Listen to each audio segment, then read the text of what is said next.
Hello and welcome to another draft here on my YouTube channel. My name is Ethan, also known as Lord Tupperware. This is an Iconic Masters booster draft, Phantom Swiss draft here, as there is not much value in terms of the cards printed in this set. Sorry that I haven't had any content up here in a while, but happy to post-holidays get an Iconic Masters draft or two up here. So this pack, I think the pick is a pretty clear Spiritmonger.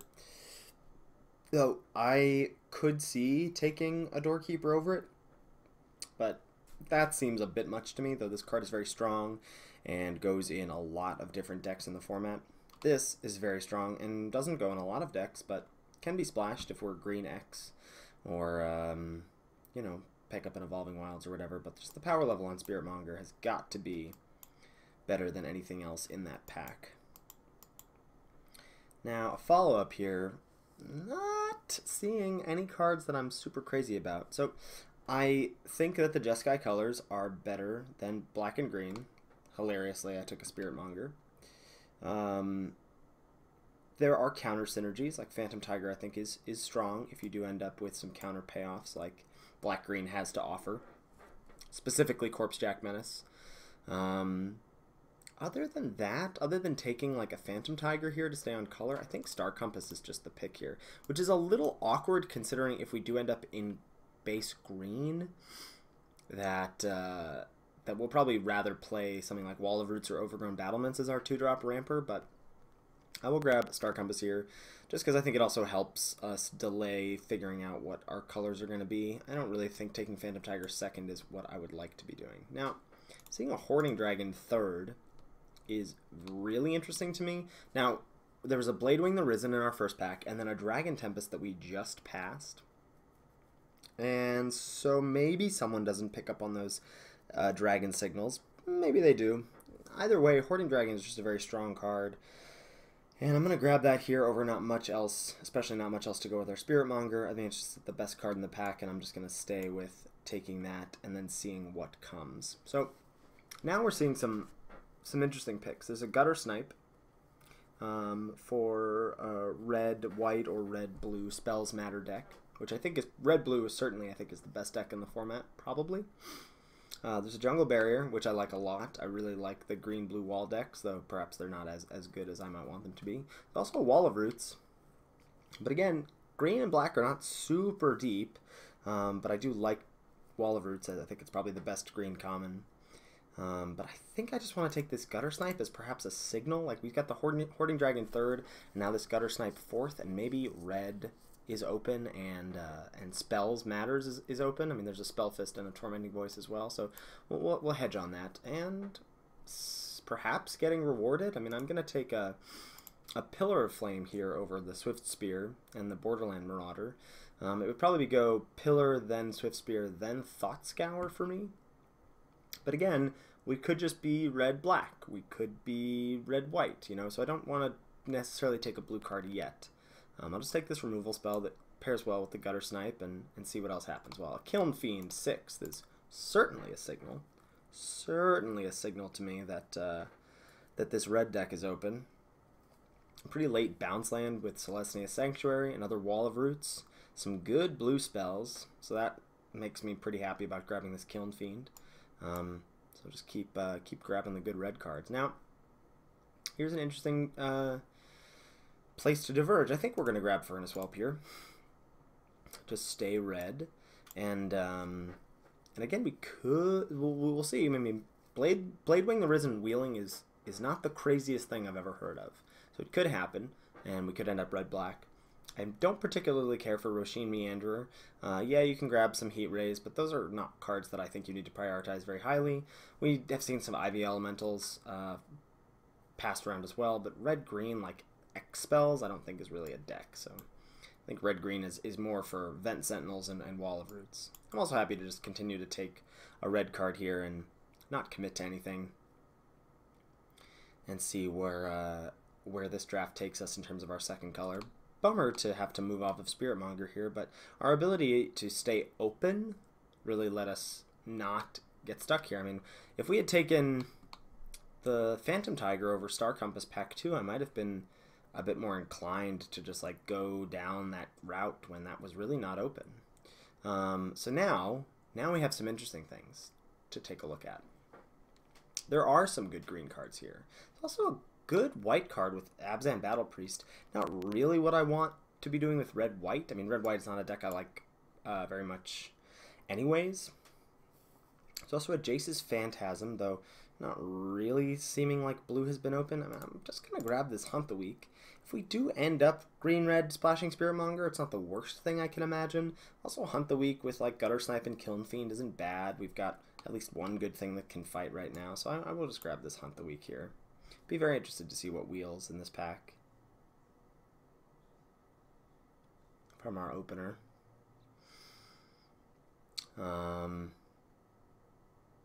Yeah, I mean, this is a bit of a mishmash in terms of Hunt the Week pairing up with what we've got here.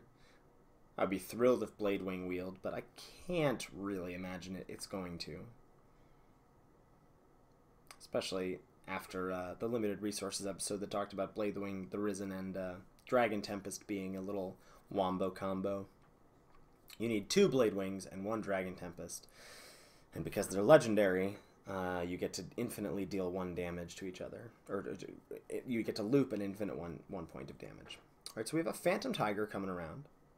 We've got a Dragon Egg, which is a dragon, and a red card. We've got a Darksteel Axe, and a Mishra's Bauble, which doesn't actually trigger Kiln Fiend or Gutter Snipe. Those cards care about spells, instants, and sorceries, not just non-creature spells. Kind of want to just grab Dragon Egg here, though I could see Phantom Tiger being the pick and just going like Phantom Tiger into the Phantom Tiger that's going to wheel next. I don't particularly like Dragon Egg. I'm going to take the Phantom Tiger. Yeah, this is what I thought, is that this one was going to come around as well. If this, generally when I remember cards back to back, if one's there, then the other one. So Dragon Tempest and Bladewing gone. So maybe we're just going to draft some atrocious green-red hybrid deck. So Hammerhand is actually kind of interesting with Phantom Tiger because it makes it never die, right? It'll always be a 2-1 because there will be no counters left on it, but it'll get +1/+1. I think I will actually just grab that here over the Nature's Claim. Also cuts red. Lead the Stampede is interesting, but an Aerial Predation for the sideboard I've found to be quite useful. Grab another Hammerhand here. Am I inventing an archetype? Rune Servitor, sure. Actually, I'm pretty happy to have a Moonglove Extract for the sideboard. It's a nice little artifact for Hoarding Dragon to go find. I mean, I think if we are green, then I'm going to try pretty hard to splash the Spiritmonger. Okay, so there's a Grove of the Burn Willows, which is nice because it fixes mana, but not nice in that it gains our opponent's life with our aggro deck, but I still think I'm going to grab it here. Not sure what else I would take. There's an Indulgent Tormentor if we wanted to try and go red-black, but I think someone close to our left is probably in red-black dragons. There's a Heat Ray, which is fine. There's a Lightning Helix, which is also fine, but I don't think we want to splash. Tormenting Voice I like quite a bit, but I'd like to have some bounce lands first before prioritizing it. I'm just going to grab this Grove. I think that's going to be some good little fixing for us. In terms of red and green cards, I'm seeing a Hunting Pack and a Heat Ray. In terms of black cards, I'm seeing a Grizzly Spectacle, which I think I'm going to take here. If I can go red-black splash Spiritmonger, that's also fine by me. And if I miss out on a pick here, I'm not that bummed. I'm not terribly concerned about missing out on a... Again, I don't value this card very highly. I don't value this card very highly. We already have an Aerial Predation. I think Hunting Pack is okay, but we have not really any ramp. I'm just going to take the Spectacle. If black ends up being open from this side, I will be happy to have it. And there's a Carnarium. So I think that's probably going to make this Spiritmonger playable depending on what direction we end up going, if we're red, green, splash, black, or red, black, splash, green. But either way, Carnarium's where I want to be at here. Seeing Event Sentinel is a pretty nice signal, though sometimes these wheel depending on what the drafts look like. I'm just going to take the Bounce Land. Bounce Land's too strong in my opinion. And there is a Corpsejack Menace. Okay. There's a Corpsejack Menace. Do we just scrap all the red cards? Could happen. Unlikely. Unlikely to happen. I think it's more likely that we are red-green splashing for Menace and Spiritmonger, but I'm going to take the Menace. It's very good with Phantom Tigers, and it's very good with Hunt the Weak and Spiritmonger, so I'm just gonna do that. And if more counters matter stuff starts coming around, then I'll pick up on that. Now, we saw a Bogbrew Witch go by. I don't hold out much hope that that will come back. If I thought so, I would take this Festering Newt, and then I would think to myself, what deck are you drafting? But I think I'll just grab Inspiring Call. I mean, with Menace and Spiritmonger, with Menace coming around, kind of like taking Call here. And are we just moving completely off of red? This is Splatter Thug, which is actually pretty interesting with the Menace and the Call. Kind of just want to take Nantuko Shaman. I think I'll just take the Splatter Thug here. I think that's a nice pickup. So what are we? Red, green, splashing black at the moment. So we want, because I do like this. I like this Hammerhand Phantom Tiger interaction. I think that's very cute. I like that we have a Hoarding Dragon. I don't know what this little like glitch is right here. I hope no one has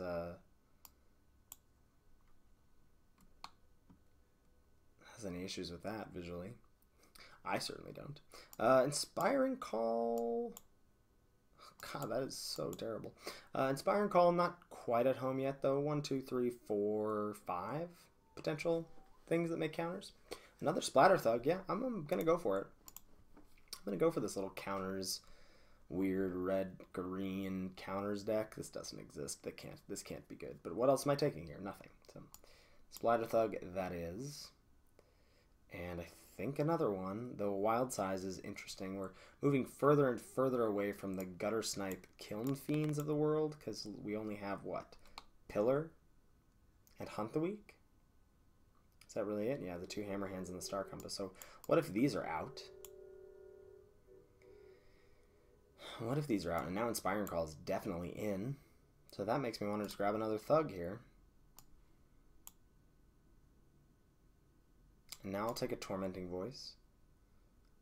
Wouldn't be mad about having a Dark Silax or a Battle Rattle Shaman, or a Claim for the sideboard for that matter.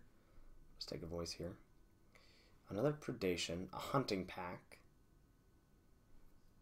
I think I'll just take a Halberdier. And again, not a card I'd like very much. Could also take a Baloths here. Grab a couple big Suspendees. I don't think I want another Hammerhand. Could also take Fury Charm for the sideboard. Another Tiger's great. Great little pickup. Day of Dragon's Wheeling is very surprising. And a Shaman. Alright. Classic archetype. Red-green counters.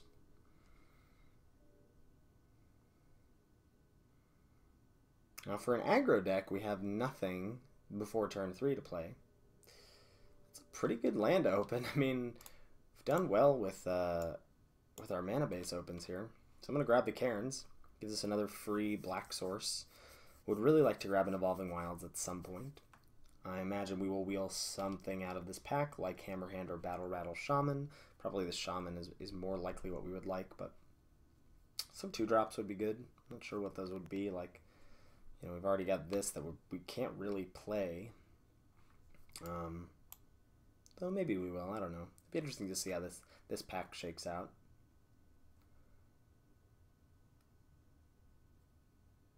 Oh boy, did we just get lucky. Oh boy, did we just get lucky. Curse of Predation plus Corpsejack Madness is insane.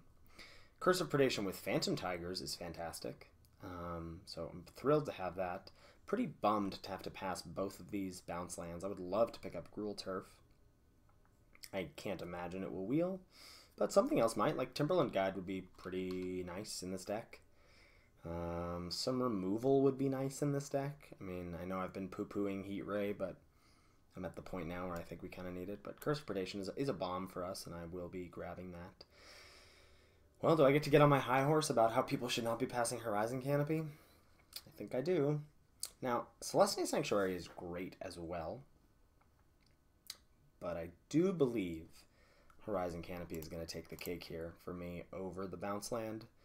Just the fact that it is a land that can draw us a card is so strong. We are high on playables. I know that Heat Ray is what we should be taking probably, but I just cannot pass the potential land that turns into a spell or turns into a draw card later on. And I'll take the opportunity now to grab a Heat Ray. If Heat Ray were not here, I don't know, maybe I would take another Baloths. Would I try and splash Falconer with all of our counter synergies? I don't know. Just take Heat Ray. Oh, hot dog. Another Corpsejack Menace is great news. Really great news. Really would like an Evolving Wilds, but we're at the point now where playing a swamp or probably 2 swamps is what we'd have to be at. Playing 2 swamps is not that big of a deal because of Cairns, Carnarium, and Grove of the Burn Willows. What's going on here? I can't click on these cards. Oh, good. We're lagging out. What's going on here? Oh, that's very bizarre.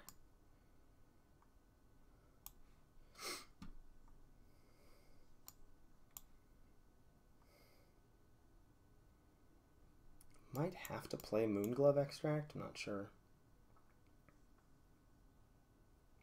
This is a very interesting deck. I have not Junded anyone out in this format yet.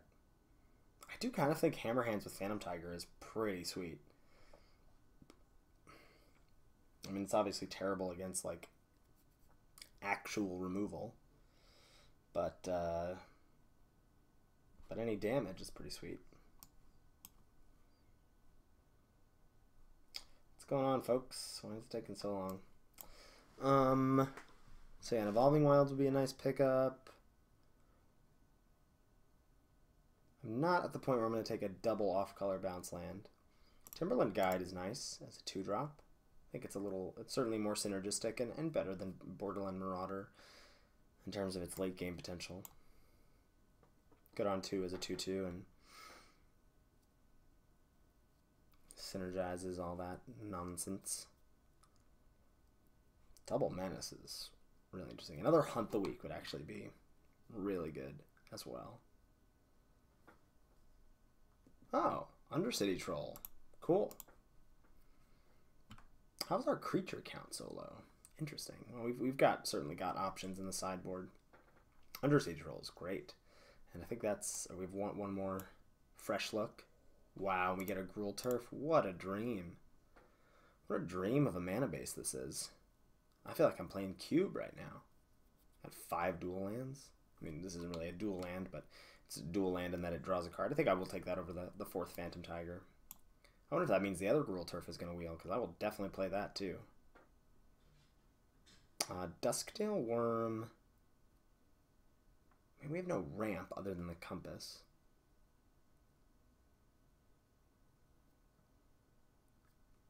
Shaman is it's interesting. I mean, I'm talking about both shamans. I feel like we've got stuff that pushes through board stalls. That's what Dusktail Worm is good for. I think I'll just take the Battle Rattle here. Nice. Well, this is certainly not a Event Sentinel deck as much as it pains me, and Skywise Teachings is great as well. Pains me to pass that, but another Timberland Guide is nice and synergistic. Take a Dusktail Worm here. I think I will play Ivy Elemental with double Corpsejack Menace. And Nature's Claim. Gosh, where's Roshin Meanderer now, you know? I think this is the 24. Thrilled to have Tormenting Voice with our 2 bounce lands. Is there anything that feels bad? Probably the fact that we have to run 2 swamps feels bad. But I think we're going to be alright.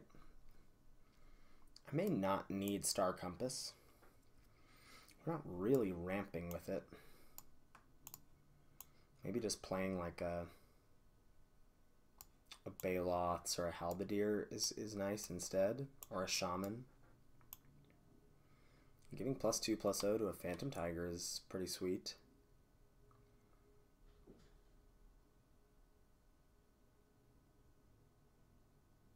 And I'm not sure about these hammer hands. I might be like maybe just the one is fine. And then maybe we actually do want to run like Moon Glove Extract because it's an artifact for Hoarding Dragon to find, and it's also just another removal spell, as clunky as it is. And then run like one like suspend creature, like the Baloths. Yeah, try that.